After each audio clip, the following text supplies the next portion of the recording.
And right? Sound effect.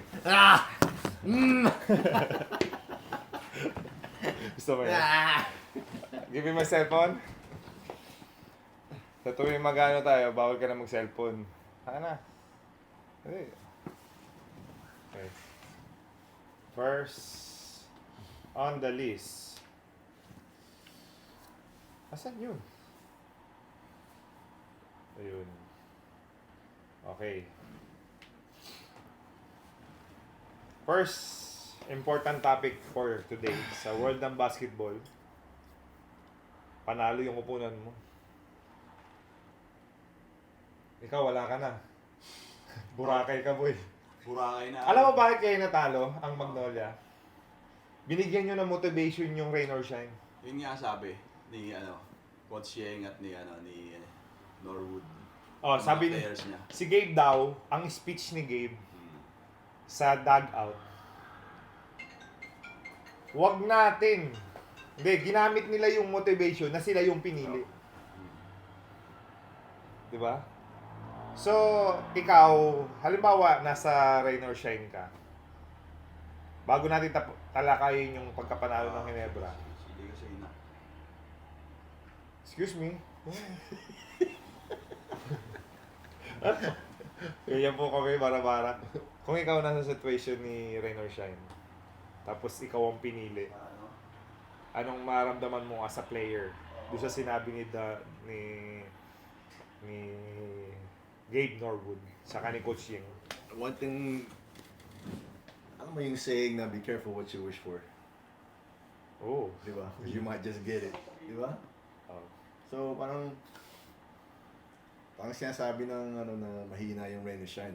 We have a better chance of winning against them. Exactly, kaya nga nila pinili. But ikaw as a player, naniniwala ka ba na may mga team na may pinipili talagang kalaban? Minsan meron. Siyempre. Pag, Nangyayari talaga sa basketball. yeah, feeling ko. Yeah. Alright, so ako, for me, honestly, dagdag motivation yun sa akin. Yeah. Kami pinili mo So, nagamit ng rain or shine yun against Magnolia. So, of course, alam naman natin, umabot ng Game 5, di ba?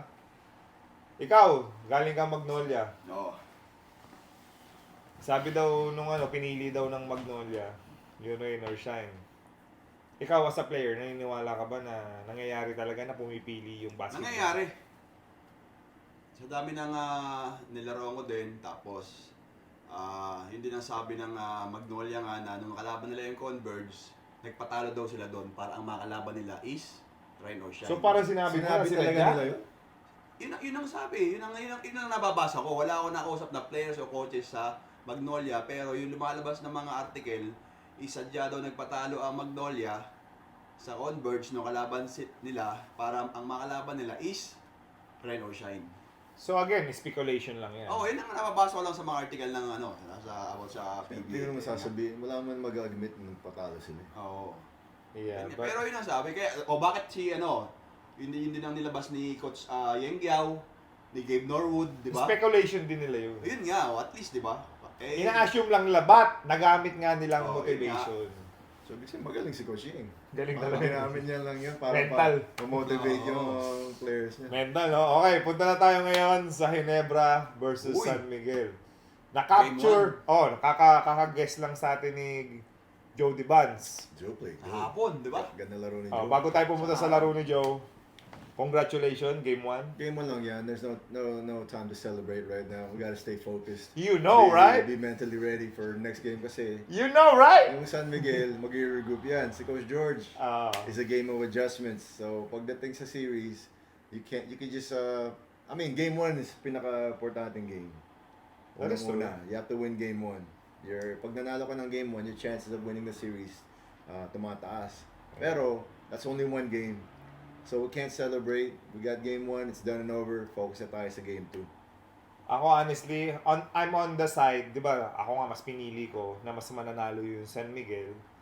Of course, I played for Ginebra for 2 years. I also played for San Miguel for 2 years. Ginebra Beerman. I know, I know what San San Miguel Miguel is capable of. Since 2017, since 2015 hanggang ngayon, si San Miguel yung winning basketball team sa PBA. You agree? Ikaw. Mm. So, hindi mo pwedeng i-let down yan kahit nanalo ka ng game 1. You know that? Right? Alright. Question ko ngayon sa'yo. Paano nanalo ng game 1 Ako ang na. Ginebra? O, sige, alam mo? Oo. Oo. Hindi, idea lang sa akin. Kasi yung Ginebra kasi, nakapagpahinga ng matagal. Against ng laban nila Meralco, 3-0 sila. So, nakapag-prepare sila ng mahaba against sa San Miguel.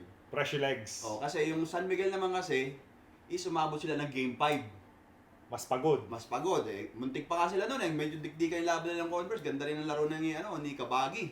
Ganda ang laro ni ni Alex doon. So, konti lang yung preparation nila sa semi sa game 1. Sabi nga ni JJ, game 1 lang yan. Magka-adjust si Coach George dahil siyempre San Miguel yan. Hindi rin basta-basta magpapatalo yan. Eh, ito naman si kay Coach Knowing Coach team ko naman, ang galing din ni Coach Team ko sa adjustment pagdating sa mga semis, lalo pag semis, pag mga ganyang mga laro. Oh, naging coach mo yun, di Diba? ba? 5 championship. Naging coach ko si Coach George sa Pure Pulse, naging coach ko si Coach Team mo sa Pure Pulse, pero alam mo yun, pag dating kayo sa mga adjustment, iba yung team ko. Alam mo yung gano'n? Sorry pero di ba? Alam mo yung gano'n? Sino mas magaling na coach? Team ko no George Khaled para sa'yo? Ayan nga na naman eh. Ginigisa mo na naman Sino ako eh. ba? Ha? Sino? Magaling parehas. Pag pumili ka isa Magaling lang. parehas. Pumili ka isa lang. Magaling parehas. Ayaw mo pumili. Ayaw na pumili. Ha? Ginigisa mo na naman ako. Yun lang yung ko, di ba? Yung ko sa game nila.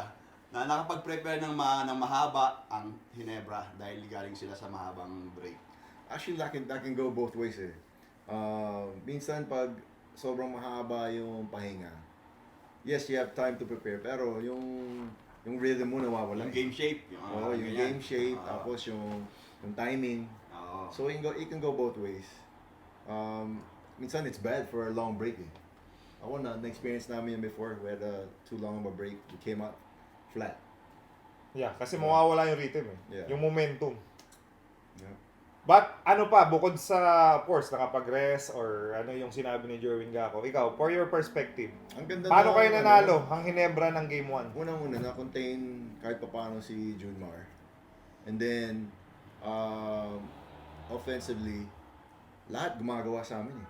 Yes. Balance yung scoring eh. Yeah. Saka Speaking- grabe yung nila, yung shooting nila sa 3 points, 4 Oo. points. Down na si Justin. Nakailan 4 points si Di ba? Justin. Baka 4 or Pero 5. how does he get open so much? The best player on the court. Di ba? No? Ayun, natatanong natin kay Coach George. Dahil, Doon sila mag-a-adjust. Di ba? Kaya nga San Miguel. well, first of all, speaking of Justin Brownlee, naka-record siya, first time in the PBA history, na mayroong nakalimang 4-point play. Oh, di ba? Napanood ko kasi. Kaya alam ko na kailangan. Ilan mga mo ilan? Doon Ilan pala, yung limang? 20 points na yun. Lima lang yung tinira mo, 20 points ka na. Dito lang sa PBA mangyayari, mga ka-amazing. Sa buong mundo, tumira ka ng 5, 20 points ka na. Tama? So, Justin Brownlee, ito, speaking of balance, Ron J. Abarientos, 13 points. Galing. Scotty Thompson, double digit 10 points. Justin Brownlee, greatest import ng Ginebra, 33 points. Holt, Stephen Holt, Holt plays. He's good, bro. 30 points. Alam mo yung laro ni Holt, hindi flashy, pero Lumabas yung laro niya sa Ginebra, no? Pero sobrang solid siya, no? Oo. Galing. Hindi, solid na yan sa Tsaka Mahindra. Solid na yan sa Ano Mahindra. siya, loob labas, 3 points, Tsaka drive, depensa. May yes, depensa rin siya. pass break. Kaya niya dumipensa ng import. Alam mo, tsaka yung mga, the guys coming off the bench, sila Pinto, nakaka-shoot ng 3 Yung pais- points. Ang ganda Diba nga yung laro ng Ginebra. mga Sobrang contribution nila all around eh. sobrang galing ng nila outside shooting kagabi. Yes, sir. Have you seen yung kala mo yung layup lang ni Holt? Bigla Oo. hulog sa lang pala. Yung pass Man, this guy is athletic, man. Good player, good player. Saka, hindi lumabas, actually, hindi lumabas yung laro niya sa Ginebra. Magaling na siya, Mahindra pa lang. Ako, yun yung analogy ko. That's why you got rookie Ikaw of ba the year. naman first pick eh? Diba? Pinalit mo ba naman sa kanya kay Holt si Stan Hardinger sa Pringle? So, ang sinasabi mo? Magaling si Holt. Sinasabi mo ba ang si Commissioner, dapat hindi niya pinayagan yung trade na yun? Mali si Commissioner dyan?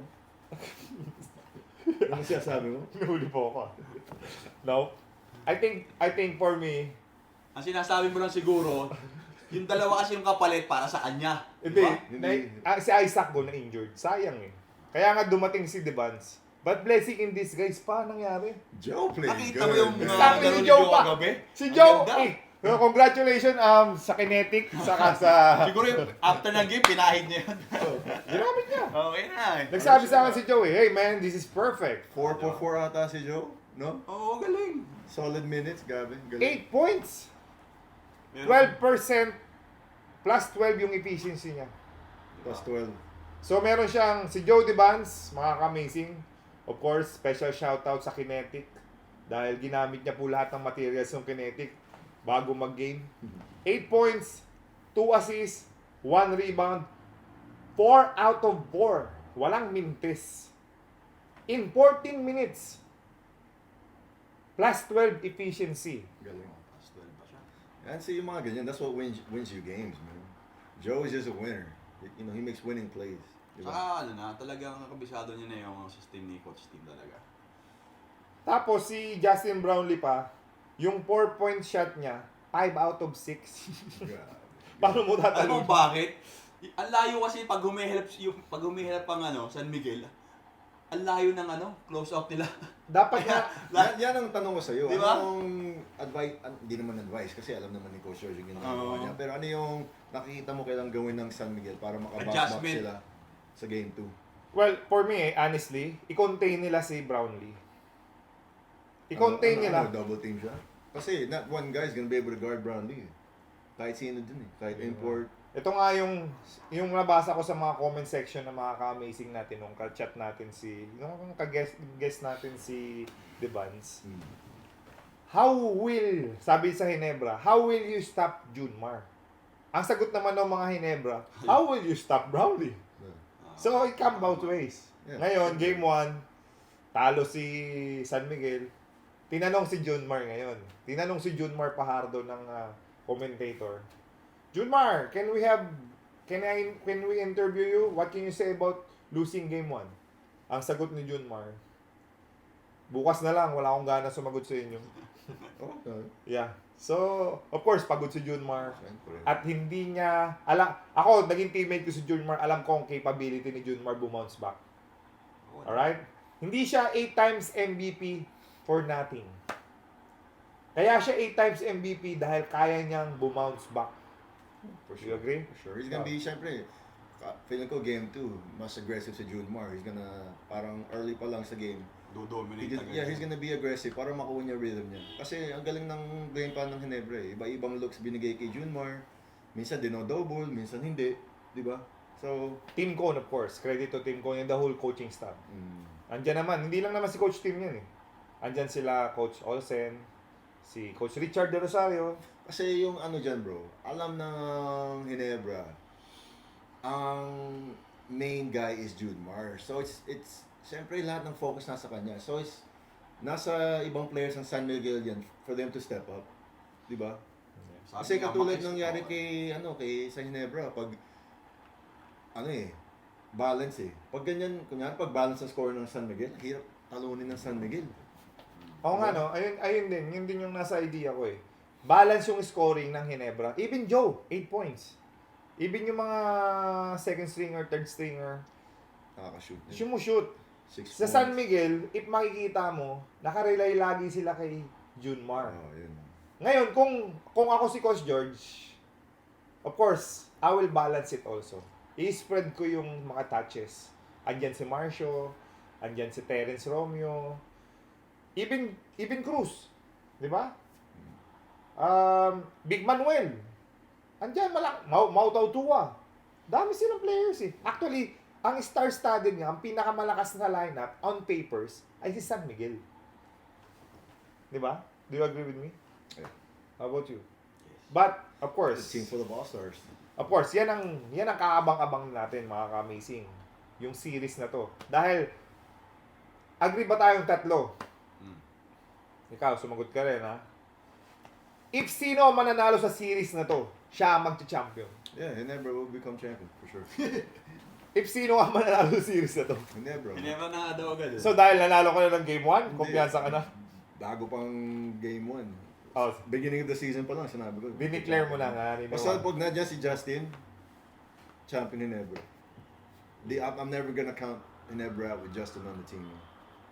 Ganun kagaling sa akin si Justin Brownlee. What I said, ang movement ni Justin Brownlee, parang movement ni Michael Jordan sa basketball court. Pagkalaban mo siya, ako naging kakampi ko si Justin Brownlee. Pinalitan niya sino yung pinalitan niya sa ABL namin? Sino yung sa Talking Text yung laging galit? Ivan Johnson. Ivan, oh. Saka si Okosa. Ang pumalit sa kanilang dalawa sa ABL. Balkman tsaka Brownlee. Si Bagman and Brownlee. Ganda ng yung combination. No? Oh yeah. That's a good Perfect yun. combination. No? Kaya, champion kami. Without Brownlee, hindi kami May magcha-champion. ginawa ka doon. Oo naman, ako ang pamalit ka. Ako, pag gusto ko magpahinga ng dalawa, ako ang papasok. So, nakapagpahinga sila. Pagpasok ko. Salamat pala sila sa'yo. Dahil ako. Ikaw pala yung... Importante yung role player, di ba? Hindi importante. Ikaw. Oo naman, role player tayo eh. Okay. Oo. So, naniniwala ka, importante yung role namin. Of course, siyempre. So, pag pinasok kami, pag na-contain namin yung kalaban, pagbalik nila, malapit Kasi pa- walang kunyari, walang drop-off. Di ba pag nandito sila Brandy, di ba? Pag maganda laro mo, yan, walang drop-off. So naman maintain. Kasi Oo. pag may, kunyari, pumasok ka, biglang may drop-off sa Balik agad sila nun. siyempre, hindi ka effective. Magiging, di ba? Liability Champ ka ka. agad nun. Diba? huwag mo nang dalhin sa akin. Ako na lang, pagagalitan na naman ako ng mga nanonood sa atin eh. Hindi, Na ikaw, laging... pinasok mo sarili mo eh. Hindi ko pinasok. Usapan kasi Brownlee. Yun nga, Brandy, pinapag-usapan na, tapos pinasok mo sarili mo. Kaya, napunta doon. So, sorry mga amazing. Pupunta dun eh. Hindi namin alam kung bakit. So, there you go. Game 1, mga amazing. I-enjoy natin tong series na to dahil kabang-abang to. At supportahan natin yung PBA. Atin to. Ganda lang. And support din po natin ang Team Binyan. Of course, makakalaban natin yung team ni Manny Pacquiao, yung South Cotabato. Oh, niya? Team ng anak niya, si, pangalan niya? Michael. Yeah. Bakit Michael ang pangalan ng anak ni Manny Pacquiao? Bakit? Idol niya si Michael Jordan. Saka si Michael Jackson. Nice. Alright? Alright. So, Joe, just wanna say, may shoutout lang kay Joe na, good job, Joe. Tuloy-tuloy niyo lang yung winning ways niyo para makuha natin tong championship. Bakit si And, Nebo? let's look to game 2, focus muna tayo doon, and then hopefully, tuloy-tuloy yan para makanood kami sa finals. Ayun nga pala, may pangako si Joe sa atin. Hindi. Pag umabot ng Game 7, nood tayo. Di na ako. Yabang ng bata mo. Kumpiyansa ang bata mo. Let's go. Kumpiyansa. Ay, nakita nyo rin ba yung dunk ni Japet? Yung pick and roll kay Holt? Halimaw, no? Sigawan yung mga tao. Bakit yung Japet ganun pa? So, congratulations. Ako, shoutout kay Japet. Keep doing what you're doing. I think kaya mo pa maglaro hanggang 5, 6, 7 years. Yeah, syempre. Big shade. Hindi, ang ganda rin kasi nung ni Japet yung discipline niya, yung mga kinakain niya. Kasi kaibigan namin, nakakasama pa natin si Japet. Naglalaro kami ng pickleball. So, yung diskarte naman ni Japet, parang second niya na after basketball, pickleball naman. Parang iba yung ambience. 'Di ba? May effect eh. Okay? So, there you go. Papunta na po kami sa game ng Binyan sa Batangas. So, pag gusto nyo rin pumanood ng MPBL, pwede rin po. Libre po ang ticket sa MPBL. Pwede po kayo manood every game. Lalo na ngayon. Ano na? Playoffs na. Bakbakan na. So, mapapalaban po ang Mark Pingris namin. NKG Canaleta. Carlo Lastimosa. Yan po ang mga superstar natin. Ruka Curva. Yep. The Gem, the Hidden Gem. Upcoming. Upcoming PBA player. Shoutout kay Boss Monching Talisayon Yes, sir. and Pininclo. Yes. And special thank you sa Beast Motorcycle Tires and Cylon Tire, the official tire of PBA Moto Club. GameX. Yes, of course, ang GameX, sila po ang tumutulong sa mga charity work natin, including, And the number 1 motorcycle in the world. yes sir, Ano ba yun? Ducati Philippines, Yes, number sir. 1. And the number 1 helmet in the world, LJC. HJC Helmets, shoutout to Jason Te. And ang Moto po, yung car wrapper.